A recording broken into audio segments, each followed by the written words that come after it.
আসসালামু আলাইকুম। আশা করি সবাই ভালো আছেন।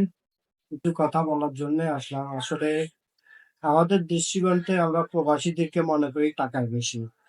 আসলে দুঃখজনক বিষয় হলো যে একটা মানুষ যখন প্রবাসে যায়, সে তার নিজের সাথে সংগ্রাম করে, নিজের সাথে শ্রম ও পরিশ্রম করে, তার জীবনকে বাজি লাগিয়ে তারপরে পরিবারের মুখে হাসি ফোটানোর জন্য সে বিদেশে থাকে। আজ আমার পাশে থাকা ভিডিওটি দেখুন যে এই ভিডিওতে একটা দুর্ঘটনার কারণে অনেক প্রবাসী ইন্তেকাল করেছেন। আল্লাহ সুবহানাহু ওয়া তাআলা তাদেরকে জান্নাতুল ফেরদাউস দান করুক। কেন তারা নিজের সাথে সংগ্রাম করে আজ বিদেশে পাড়ি জমিয়েছেন পরিবারের সুখের জন্য, দুমুঠো সবাই খাওয়ার জন্য, আজ পরিবারের জন্য নিজে সংগ্রাম করার জন্য দেশের বাইরে গেছেন। এমনিতেও আমাদের বাংলাদেশে প্রবাসীদেরকে মানুষ টাকার মেশিন হিসাবে দেখে।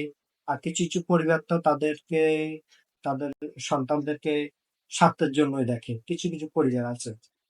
তো আমি বলব যে, যে মর্মাহত যে আজকে যে দুর্ঘটনাটা আপনারা দেখতেছেন, এটা আসলে দুঃখজনক। আসলে কোন দেশে হয়েছে এটা সিউরলি বলতে পারব না।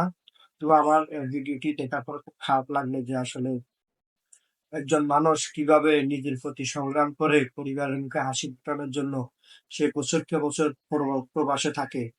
আর যদি পরিবারগুলো যদি বুঝতে পারতো যে তার কষ্টটি, তাহলে হয়তো আজকে তার এত কষ্ট করে প্রবাস জীবন কষ্ট করে কাটানো লাগতো না।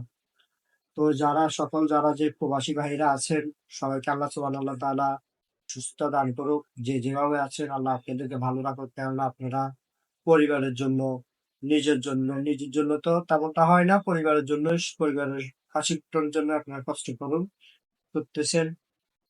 তাই আজকে যে যেকোনো দেশে এই ঘটনা ঘটে থাকুক না কেন, কেননা এটা খুব আ দুঃখজনক। কেননা অনেকগুলো মানুষ মারা গিয়েছে। তাদের পরিবার আসলে বিদেশে তো আর সবাই লাখ, লাখ টাকা ইনকাম করতে পারে না। যারা শ্রমিক হিসেবে যায় বা শ্রমিকের ইয়েতে থাকে, তো তার কোটি টাকার মালিক হতে পারে না। তো আসলে আল্লাহ সুবহানাহু ওয়া তাআলা সবাইকে ভালো রাখুক। আপনারা ভালো থাকবেন। যারা মারা গিয়েছেন তাদের আল্লাহ সুবহানাহু তাদেরকে যেন জান্নাতুল ফেরদাউস দান করুক। সবাই দোয়া করবেন। আশা করি ভালো